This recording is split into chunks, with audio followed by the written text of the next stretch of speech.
सभी भाई बहनों को सादर नमस्कार। मैं हर के सोनी आप सभी का करियर युग के ऑनलाइन प्लेटफॉर्म पर हार्दिक स्वागत करता हूं।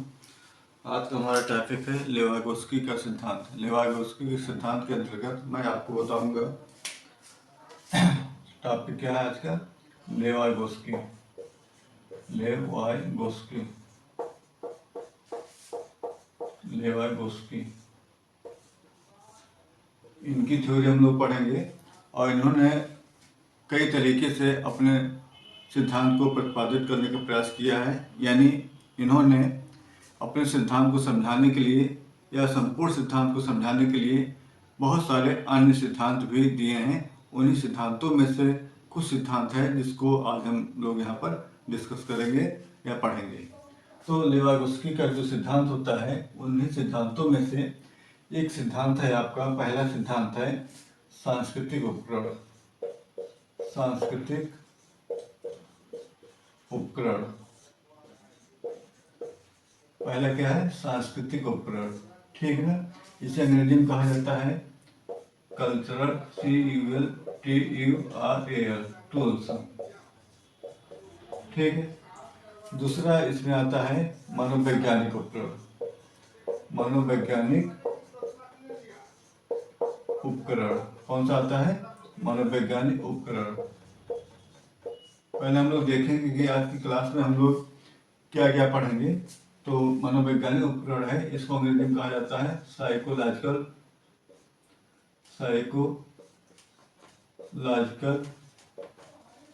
टूल्स। क्या कहा जाता है? Psychological tools. ठीक है ना।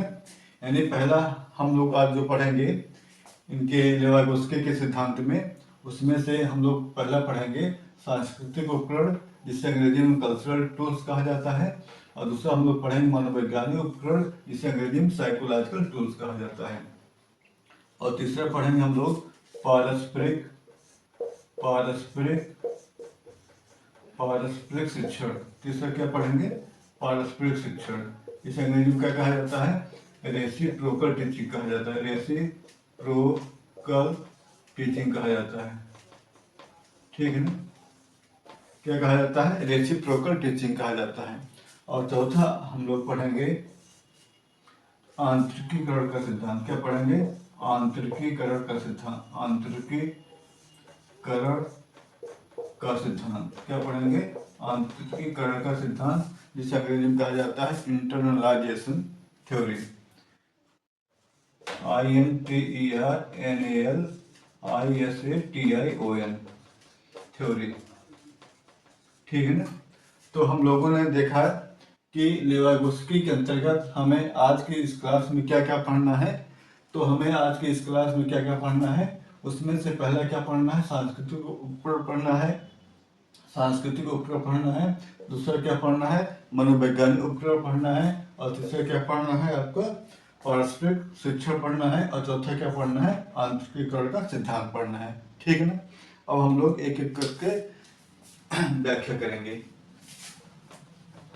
अब हम लोग पढ़ेंगे पहला सांस्कृतिक उपकरण। क्या पढ़ेंगे? सांस्कृतिक उपकरण। अब देखेंगे यहाँ पर कि सांस्कृतिक उपकरण का मतलब क्या होता है और इसका कंसेप्ट क्या है। ठीक है ना। तो जो सांस्कृतिक उपकरण होता है, ऐसा कोई भी यंत्र या उपकरण जिसके द्वारा कोई व्यक्ति अपने दैनिक जीवन के कार्यों को करता है। ध्यान देना बेटा। ऐसा कोई भी यंत्र या उपकरण जिसके द्वारा कोई व्यक्ति अपने दैनिक जीवन के कार्यों को करता है, तथा ऐसे उपकरण जिसके द्वारा कोई व्यक्ति एक दूसरे से मिलता जुलता है, यानी मेल मिलाप करने में भी सहायता प्रदान करते हैं ऐसे उपकरण, और काम काज को करने में भी सहायता प्रदान करते हैं।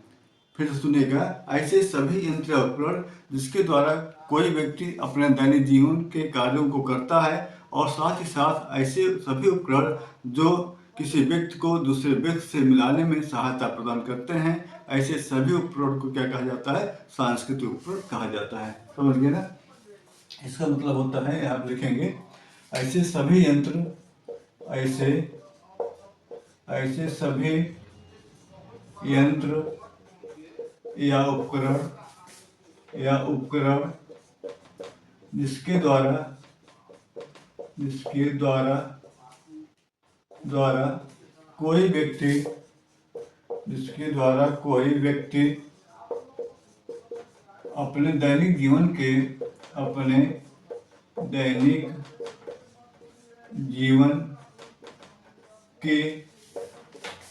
कार्यों को करता है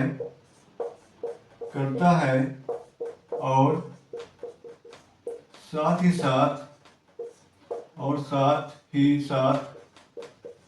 ऐसे सभी उपकरण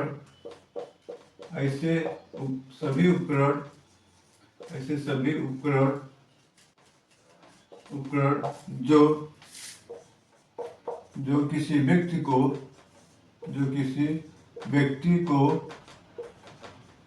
एक दूसरे से मिलाने में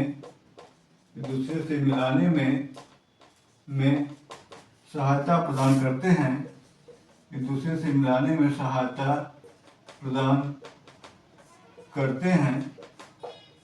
हैं, उसे सांस्कृतिक उपकरण कहा जाता है। उसे क्या कहा जाता है? उसे सांस्कृतिक उपकरण कहा जाता है। ठीक है ना? आप यहाँ पर देख रहे हैं कि इसका मतलब क्या होता है। तो मैं आपको समझाने का प्रयास कर रहा हूँ कि सांस्कृतिक उपकरण से कहा जाता है, जैसे आप देख रहे हैं यहाँ पर, ऐसे सभी यंत्र उपकरण जिसके द्वारा कोई व्यक्ति अपने दैनिक जीवन के कार्यों को करता है। यानी ऐसे सभी उपकरण होते हैं या जो भी यंत्र होते हैं उसके द्वारा कोई व्यक्ति अपने दैनिक जीवन या दिन प्रतिदिन के जो भी कार्य होते हैं उसमें उसका वह उपयोग करता है, और साथ ही साथ इन सभी उपकरणों के द्वारा एक व्यक्ति दूसरे व्यक्ति से मिलता जुलता भी है। यानी मेल मिलाप करने में या मेल मिलाप कराने में या मिलने जुलने में ये ऐसे उपकरण क्या करते हैं? मदद प्रदान करते हैं, सहायता प्रदान करते हैं। तो ऐसे सभी उपकरण को क्या कहा जाता है? सांस्कृतिक उपकरण कहा जाता है। ठीक है ना? अब हम लोग देखेंगे कि इसके एग्जाम्पल क्या है। दोबारा देख लीजिए, इसको पढ़ लीजिएगा। ऐसे सभी यंत्र उपकरण जिसके द्वारा कोई व्यक्ति अपने दैनिक जीवन के कार्यों को करता है, और साथ ही साथ ऐसे सभी उपकरण जो किसी व्यक्ति को एक दूसरे से मिलने में सहायता प्रदान करते हैं, उसे क्या कहा जाता है? सांस्कृतिक उपकरण कहा जाता है। जैसे एग्जाम्पल के रूप में हम लोग देखेंगे कि इसके एग्जाम्पल क्या होते हैं। एग्जाम्पल को हम लोग पढ़ेंगे। एग्जाम्पल में इसका पहला एग्जाम्पल होता है आपका, जो इसके एग्जाम्पल होते हैं, जैसे ग्लोब हो गया। क्या हो गया? ग्लोब हो गया। ठीक है ना? दूसरा क्या हो गया? कैलकुलेटर हो गया। कैलकुलेटर हो गया। तीसरा क्या हो गया? वॉच हो गया, यानी घड़ी हो गया। फिर क्या हो गया? फेसबुक हो गया। इसमें आप इंस्टाग्राम कर सकते हैं, इंस्टाग्राम,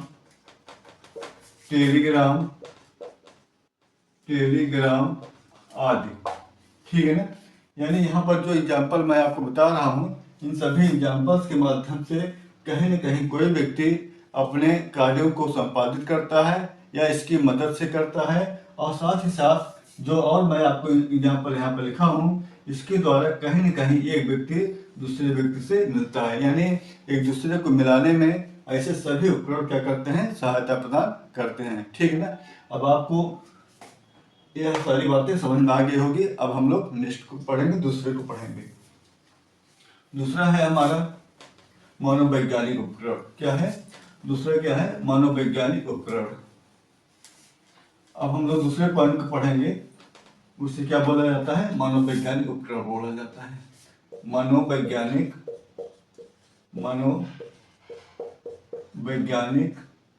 उपकरण क्या बोला जाता है?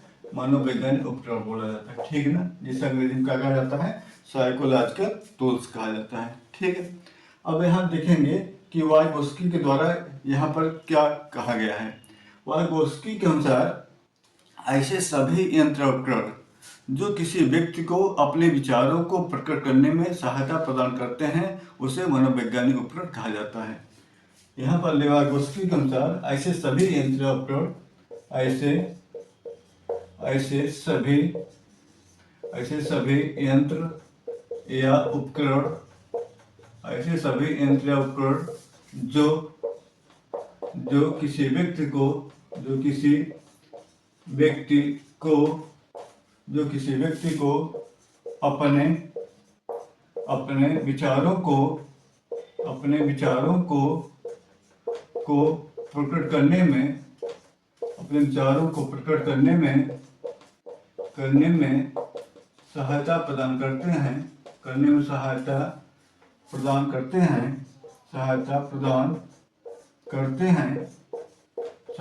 करते हैं उसे मनोवैज्ञानिक उपकरण कहा जाता है। क्या कहा जाता है? उसे मनोवैज्ञानिक उपकरण कहा जाता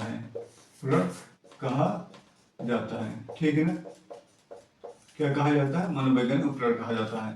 यानी ऐसे सभी यंत्र उपकरण जो किसी व्यक्ति को अपने विचारों को प्रकट करने में सहायता प्रदान करते हैं उसे मनोवैज्ञानिक उपकरण कहा जाता है। यानी ये ऐसे उपकरण होते हैं जो कहीं न कहीं किसी व्यक्ति को उसके विचारों को प्रकट करने में या प्रकट कराने में सहायता देते हैं या मदद प्रदान करते हैं। ऐसे सभी उपकरण को मनोवैज्ञानिक उपकरण कहा जाता है। अब यहाँ पर हम लोग देखेंगे कि विचार को प्रकट करने में ना किन किन उपकरणों की सहायता होती है, उसको हम लोग देखेंगे। तो विचार प्रकट करने के 3 तरीके होते हैं। कितने तरीके होते हैं? विचार को प्रकट करने के कितने तरीके होते हैं? विचार को प्रकट करने के 3 तरीके होते हैं। यहाँ पर देखेंगे आप कि विचार को प्रकट करने के विचार को प्रकट करने में 3 तरीके होते हैं। 3 तरीके होते हैं, यानी 3 तरीके होते हैं। ठीक ना? ठीक है, मतलब 3 तरीकों के माध्यम से कोई व्यक्ति अपने विचारों को प्रकट करता है यानी प्रेजेंट करता है या अभिव्यक्ति करता है। तो हर 3 तरीका कौन कौन सा है, उन 3 तरीकों को हम लोग पढ़ेंगे।